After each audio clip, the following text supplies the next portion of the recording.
Hello everyone and welcome to our channel Grounded to Grow. तो जैसे कि हम पढ़ रहे थे चैप्टर सेल और कल की क्लास में हमने लास्ट टॉपिक पढ़ा था transportation, that is passive and active. Passive कैसे हो सकता है? जब एनर्जी यूज नहीं होती है सब्सटेंसेस के ट्रांसपोर्टेशन में and it is a slow process. और बेसिकली जो पैसिव ट्रांसपोर्टेशन है वो कैसे हो सकता है? आइदर बाय डिफ्यूजन और बाय ऑस्मोसिस। तो चलिए स्टार्ट करते हैं पैसिव ट्रांसपोर्टेशन की जो दो टॉपिक्स है, दैट इज डिफ्यूजन है ऑस्मोसिस को समझने से।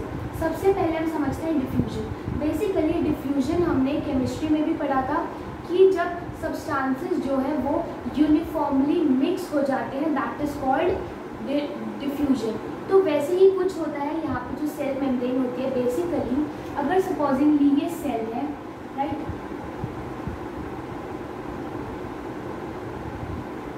सपोज ये सेल है, ठीक है, और ये उसकी सेल मेम्ब्रेन है। सपोज ये एक सेल है, ठीक है, और ये जो है उसकी सेल मेम्ब्रेन है। अगर कोई बाहर ऐसा सब्सटेंस है, सपोजिंगली वाटर या फिर सॉल्ट्स, एनीथिंग जो बाहर है आउटसाइड द सेल या फिर आउटसाइड द सेल मेम्ब्रेन, तो अगर बाहर उस चीज़ की क्वांटिटी ज़्यादा है या फिर बाहर that is available in higher concentration as compare to inside the cell, तो बेसिकली जो सेल मेम्ब्रेन है वो सॉल्ट्स को अंदर ले लेगी एंड वाइसा वर्सा। मतलब कि ये ऐसा डिफ्यूजन में बेसिकली जो सब्सटेंसेस है उनका ट्रांसपोर्टेशन होता कैसे है? दो हमारे पास सराउंडिंग्स होती हैं। एक होती है सेल की सराउंडिंग, मतलब जो सेल के अंदर का पोर्शन है, और एक होती है आउटसाइड या फिर जो सेल के बाहर जितनी भी सराउंडिंग्स है, दैट इज ये सारी सराउंडिंग्स। तो दो सराउंडिंग्स होती हैं या दो एनवायरनमेंट होते हैं। फर्स्ट जो है सेल के अंदर और दूसरा सेल के बाहर। तो बेसिकली किसी भी सब्सटेंस की अगर यहाँ पे या फिर यहाँ पे ज़्यादा कॉन्सेंट्रेशन होती है, या मतलब कि वो ज़्यादा क्वांटिटी में एक सराउंडिंग में अवेलेबल है as compare to the other surrounding, तो जो वो सब्सटेंस है वो एक सराउंडिंग से, यानी कि जहाँ पे वो ज़्यादा क्वांटिटी में अवेलेबल है वहाँ से वो उस सराउंडिंग में चला जाता है जहाँ पे वो कम क्वांटिटी में अवेलेबल है, ताकि एक यूनिफॉर्मिटी मेंटेन हो सके।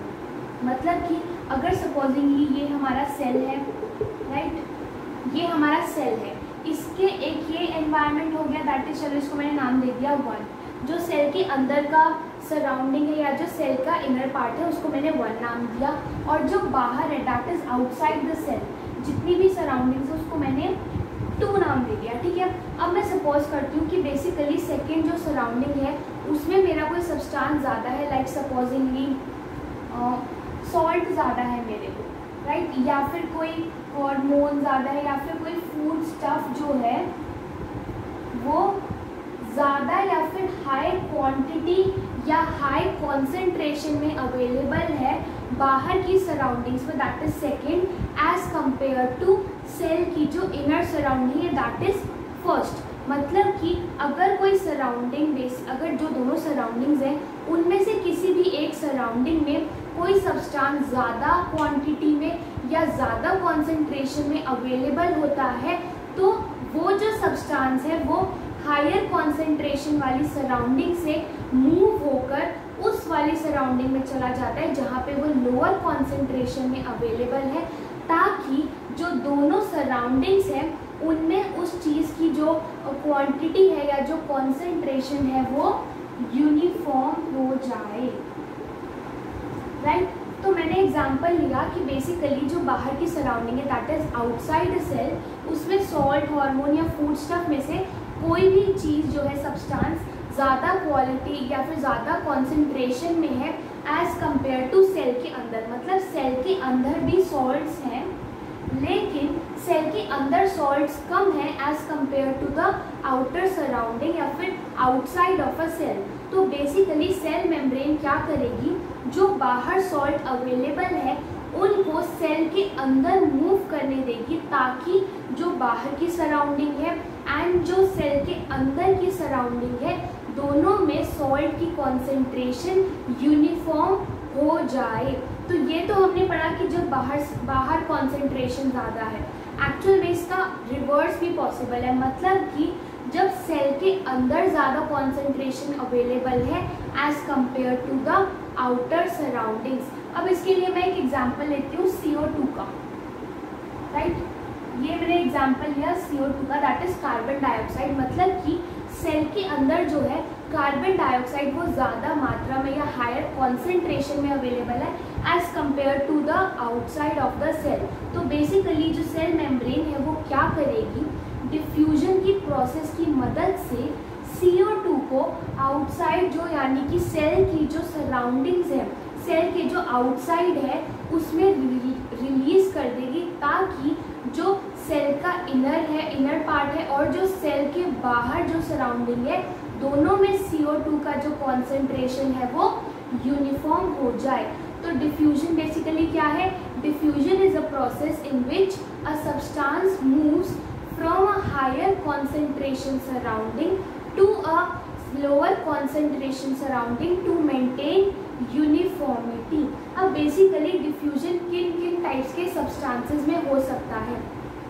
डिफ्यूजन का जो प्रोसेस है वो तीनों स्टेट्स ऑफ मैटर में हो सकता है, मतलब कि लिक्विड, सॉलिड एंड गैस। ये जो तीनों स्टेट्स ऑफ मैटर है इन तीनों में ही डिफ्यूजन हो सकता है, यानी कि लिक्विड, सॉलिड एंड गैस तीनों ही अपनी दैट इज हायर कॉन्सेंट्रेशन वाली सराउंडिंग से लोअर कॉन्सेंट्रेशन वाली सराउंडिंग में मूव कर सकती हैं। और ये इनमें से सबसे फास्ट जो डिफ्यूजन का प्रोसेस है वो किस में होता है, गैसेस में, एंड जो स्लोएस्ट है वो होता है सॉलिड्स में। तो डिफ्यूजन क्या है, बेसिकली इट्स अ प्रोसेस जिसमें एक सब्सटेंस हायर कॉन्सेंट्रेशन वाली सराउंडिंग से लोअर कॉन्सेंट्रेशन वाली सराउंडिंग में जाता है, ताकि एक यूनिफॉर्मिटी मेंटेन हो सके दोनों सराउंडिंग्स के बीच में, या फिर एक बैलेंस मेंटेन हो सके उस सब्सटेंस का दोनों सराउंडिंग्स के बीच में।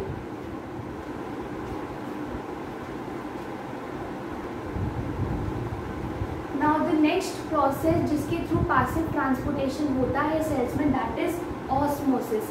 बेसिकली ऑस्मोसिस और जो डिफ्यूजन है उनकी डेफिनेशन सेम है, सिर्फ एक वर्ड का डिफरेंस है उन दोनों में।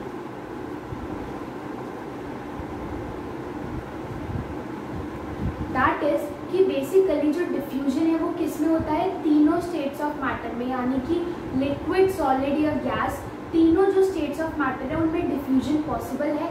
लेकिन जो ऑस्मोसिस का प्रोसेस है that is possible only in liquids, right. तो डिफ्यूजन जो है वो सॉलिड, लिक्विड, गैसेस तीनों में पॉसिबल है, लेकिन osmosis is possible only in liquids. तो ऑस्मोसिस बेसिकली होता क्या है, डेफिनेशन इसकी भी सेम है, दैट इज कि जब कोई लिक्विड हायर कॉन्सेंट्रेशन वाली सराउंडिंग से लोअर कॉन्सेंट्रेशन वाली सराउंडिंग में मूव करता है, ताकि एक बैलेंस या फिर यूनिफॉर्मिटी मेंटेन हो सके दोनों सराउंडिंग्स के बीच में। जस्ट डिफ्यूजन एंड ऑस्मोसिस में इतना डिफरेंस है कि जब हम डिफ्यूजन की डेफिनेशन बोलते हैं या जब डिफ्यूजन की बात करते हैं तो हम तीनों स्टेट्स ऑफ मैटर की बात करते हैं, that is liquid, solid and gas. लेकिन जब हम ऑस्मोसिस की बात करते हैं then we talk specifically about liquids. तो डिफ्यूजन की डेफिनेशन क्या होगी, when any substance move a higher concentration surrounding to a lower concentration surrounding to maintain a balance between both the surroundings। लेकिन osmosis की definition क्या होगी, when any liquid moves from a higher concentration surrounding to a lower concentration surrounding to maintain a balance between both the surroundings। तो ये तो था osmosis की, मतलब कि एक हायर कॉन्सेंट्रेशन से लोअर कॉन्सेंट्रेशन में जाना, किसका, ओनली लिक्विड्स का। अब बेसिकली ऑस्मोसिस का जो प्रोसेस है वो लिक्विड्स में होता है, तो लिक्विड्स को ऑस्मोसिस की वजह से 3 टाइप्स में डिवाइड किया गया, मतलब कि लिक्विड जो सॉल्यूशंस हैं उनको 3 टाइप्स ऑफ सॉल्यूशन कहा गया, that is hypotonic solution, hypotonic solution and isotonic solution. अब बेसिकली तीनों सॉल्यूशंस में डिफरेंस क्या है, मतलब कि अगर जो हमारी आउटर सराउंडिंग है उसमें हमारा जो लिक्विड है उस टाइप का जो लिक्विड है या स्पेसिफिकली वाटर ज़्यादा कॉन्सेंट्रेशन में अवेलेबल है as compare to the cell या फिर inner part of the cell, तो उस सॉल्यूशन को हम हाइपोटोनिक सॉल्यूशन कहते हैं। मतलब कि लाइक सपोजिंगली ये एक बीकर है, ठीक है, इसमें हमारे पास है सपोजिंगली वाटर, राइट, और इसमें अगर कोई सेल है, सपोजिंगली इसमें अगर कोई सेल है, बेसिकली अगर सेल में लो कॉन्सेंट्रेशन है वाटर की एज कंपेयर टू जो उसके सराउंडिंग्स में वाटर की कॉन्सेंट्रेशन है, मतलब कि जब जो सराउंडिंग्स है that is the outer surrounding of the cell, अगर उसमें ज़्यादा क्वांटिटी में वाटर या लिक्विड अवेलेबल है as compare to inner part of the cell, तो उस सॉल्यूशन को यानी कि उस लिक्विड को जो आउटसाइड अवेलेबल है हम उसे क्या कहेंगे, हाइपरटोनिक सॉल्यूशन। अब नेक्स्ट क्या है कि अगर उल्टा हो, मतलब कि सेल के अंदर वो लिक्विड ज़्यादा प्रेजेंट हो as compare to the outside, यानी कि जो सॉल्यूशन बाहर है, so in that case that solution is called hypotonic solution. मतलब कि जब आउटसाइड जो वो सॉल्यूशन है उसमें कम क्वांटिटी में वाटर या लिक्विड प्रेजेंट हो as compare to the inner part of the circle, then that is called hypotonic solution. And the next is isotonic solution. Isotonic solution वो केस होता है जिसमें आउटसाइड द सेल, यानी कि जो सराउंडिंग्स या जो सॉल्यूशन है और जो सेल के अंदर है उन दोनों की कॉन्सेंट्रेशन सेम होती है। तो ये तीन तरीके के सॉल्यूशंस होते हैं ऑस्मोसिस में। हाइपरटोनिक जिसमें आउटसाइड द सेल जो सराउंडिंग है उसमें वाटर या लिक्विड की प्रेजेंस ज़्यादा है as compare to the inner part of the cell. Hypotonic में inner part of the cell में ज़्यादा concentration as compare to its surroundings, and isotonic में दोनों में बैलेंस मेंटेन्ड है। अब बेसिकली जो हाइपरटोनिक है मतलब कि आउटसाइड जो सराउंडिंग्स है सेल की उनमें ज़्यादा क्वांटिटी में वाटर या लिक्विड अवेलेबल है, मतलब कि आउटसाइड जो है उसमें हायर कॉन्सेंट्रेशन है वाटर या लिक्विड की, तो जो वाटर या लिक्विड है वो आउटसाइड से कहाँ मूव करेगा, inner part of the cell में। नेक्स्ट है हाइपोटोनिक, मतलब कि inner part of the cell या जो सेल है उसके अंदर ज़्यादा वाटर या लिक्विड है तो वो कहाँ मूव कर जाएगा, outside of the cell. And the next is isotonic. अब इसमें तो दोनों में बैलेंस ही मेंटेन है, तो मतलब कि no osmosis process will be held, right. So ये था सेकेंड पैसिव ट्रांसपोर्टेशन का ऑस्मोसिस जो लिक्विड्स में होता है। इसके तीन टाइप्स के सॉल्यूशन है, हाइपोटोनिक, हाइपोटोनिक एंड आइसोटोनिक।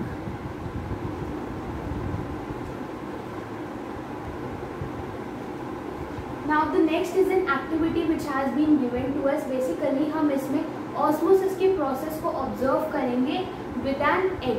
तो बेसिकली हम एक एग लेंगे और उसको थोड़ी देर के लिए dilute HCl that is dilute hydrochloric acid में डिप करके रखेंगे ताकि जो सेल की जो एक आउटर लेयर होती है वो रिमूव हो जाए and we get the inner layer of the cell, ठीक है। तो हम डाइल्यूट HCl में उसे पुट करेंगे and then we will keep that egg in 2 different beakers. पहले तो एक बीकर में आप उसे रखोगे जिसमें वाटर होगा।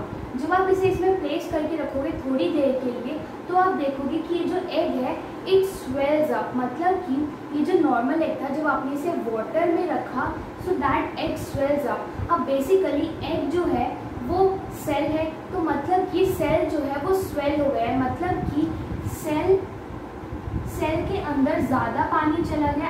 मतलब कि बेसिकली हमने देखा कि जो एग है वो स्वेलअप हो जाएगा। एग स्वेलअप होने का मतलब है कि बेसिकली जो एग सेल है वो स्वेलअप हो गया, मतलब कि सेल के अंदर कुछ गया होगा तभी सेल जो है वो स्वेलअप हुआ होगा। तो सेल के अंदर ऑब्वियसली क्या गया होगा, वाटर जो उसकी सराउंडिंग्स में प्रेजेंट है, मतलब कि ऑस्मोसिस का प्रोसेस हुआ एंड वाटर जो था वो बाहर ज़्यादा कॉन्सेंट्रेशन में अवेलेबल था as compare to the inner part of the cell, तभी तो वाटर जो था वो सराउंडिंग से ऑस्मोसिस के प्रोसेस के थ्रू सेल के अंदर चला गया। तो हमने क्या देखा कि जब हमने एक एग को डाइल्यूट HCl से निकालने के बाद उसकी लेयर को रिमूव करने के बाद वाटर में रखा तो जो एग था वो स्वेलअप हो गया, मतलब कि जो सेल था वो स्वेलअप हो गया। अब बेसिकली सेल स्वेलअप कैसे हो गया, ऑब्वियसली उसने कुछ अपने अंदर लिया होगा बाहर की सराउंडिंग से, मतलब कि जो उसकी सराउंडिंग में वाटर था, ऑब्वियसली उस सेल ने उस वाटर को एब्जॉर्ब किया होगा, जिसकी वजह से जो सेल था वो स्वेल हो गया। अब बेसिकली सेल जो है वो स्वेल अप या उसने वाटर को एब्जॉर्ब क्यों किया होगा, क्योंकि जो आउटसाइड जो सराउंडिंग है सेल की, उसमें जो वाटर है वो हायर कॉन्सेंट्रेशन में अवेलेबल है as compare to the inner part of the cell. तो जो वाटर है वो ऑस्मोसिस के प्रोसेस के थ्रू आउटर सराउंडिंग से सेल के अंदर चला गया and that's why the egg swells up. Now हमने दूसरा केस लिया है कि हम बेसिकली एग को कॉन्सेंट्रेटेड सॉल्ट सॉल्यूशन में रखेंगे, मतलब कि एक बीकर जिसमें वाटर है एंड बहुत सारा सॉल्ट हमने मिलाया हुआ है जिसमें कॉन्सेंट्रेटेड सॉल्ट सॉल्यूशन है। तो जब आप एग को इसमें छोड़ोगे देन यू विल ऑब्जर्व कि एग श्रिंक्स अप, मतलब कि जो एग है वो स्वेल होने की जगह सिकुड़ जाएगा या थोड़ा छोटा हो जाएगा। अब थोड़ा छोटा हो जाएगा सेल, मतलब कि उसने अपने अंदर से कुछ निकाल दिया, मतलब कि जो सेल के अंदर वाटर था वो उसने बाहर रिलीज कर दिया इनटू द सराउंडिंग। अब बेसिकली सेल या जो एग था उसने अपनी सराउंडिंग में वाटर रिलीज किया, मतलब कि सेल के अंदर हायर कॉन्सेंट्रेशन में वाटर अवेलेबल था as compare to its surroundings, right. So अगर हमने सॉल्ट सॉल्यूशन में रखा तो सेल ने अपना वाटर बाहर निकाल दिया क्योंकि बाहर की सराउंडिंग में वाटर कम था। अब बेसिकली जब कोई सेल वाटर गेन करता है, मतलब कि वो वाटर एब्जॉर्ब करता है, that process is called endosmosis. और कोई सेल जब वाटर को एक्सक्रीट आउट करता है या निकालता है देन दैट इज कॉल्ड एक्सोऑस्मोसिस। सो जब एग स्वेल अप हो गया या सेल स्वेल अप हो गया, मतलब कि सेल वाटर को एब्जॉर्ब कर लेगा by osmosis, then that process is called endosmosis, that is ENDOSMOSIS, right. This is called endosmosis. और जब सेल एक्सक्रीट आउट कर देगा वाटर को by osmosis then that is called exosmosis, right. तो endosmosis कब होगा, जब सेल वाटर एब्जॉर्ब कर लेगा बाय ऑस्मोसिस, और एक्सोऑस्मोसिस कब होगा, जब सेल वाटर को रिलीज कर देगा into the surroundings by osmosis.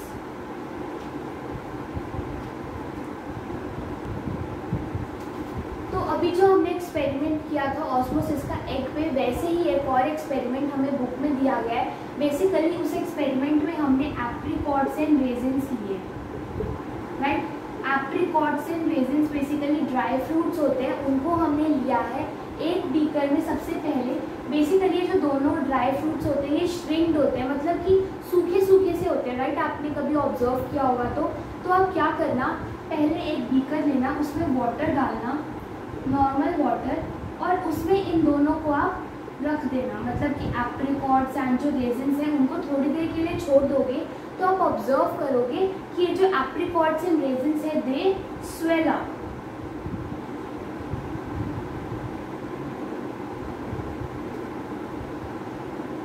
Right. जो ये एप्रिकॉट्स एंड रेजिन्स है जब हमने इन्हें वाटर में रखा सो दे स्वेल अप, और जब आप ये जो swollen up apricots and resins है इनको आप दूसरे बीकर में ट्रांसफर करोगे जिसमें हमने कॉन्सेंट्रेटेड सॉल्ट सॉल्यूशन रखा हुआ है, राइट। ये जो स्वॉलन एप्रिकॉट्स एंड रेजिन्स हैं जब हम इसे इस बीकर से निकाल के इस बीकर में डालेंगे जिसमें कॉन्सेंट्रेटेड सॉल्ट सॉल्यूशन है, यानी कि ये जो स्वॉलन वाले एप्रिकॉट्स एंड रेजिन्स हैं इनको हमने कॉन्सेंट्रेटेड सॉल्ट सॉल्यूशन में डाला, तो आप ऑब्जर्व करोगे कि ये जो एप्रिकॉट्स एंड रेजिन्स है दे श्रिंक अप, राइट। तो मतलब कि जो एप्रिकॉट्स एंड रेजिन्स हैं हमने उनको नॉर्मल वाटर में डाला तो दे स्वेल अप, और जब हमने इन स्वॉलन अप जो एप्रिकॉट्स एंड रेजिन्स थे इनको कॉन्सेंट्रेटेड सॉल्ट सॉल्यूशन में डाला सो दे श्रिंक। अब ये जो स्वॉलन अप हो गए यहाँ पे, इसका मतलब क्या हुआ कि जो एप्रिकॉट्स एंड रेजिन्स थे इन्होंने वाटर को एब्जॉर्ब कर लिया बाय ऑस्मोसिस। तो जब इन्होंने वाटर को एब्जॉर्ब कर लिया by osmosis that is called endosmosis, right. तो ये क्या हो गया, एंडोऑस्मोसिस, जब सेल ने आउटर सराउंडिंग से वाटर को एब्जॉर्ब कर लिया बाय ऑस्मोसिस।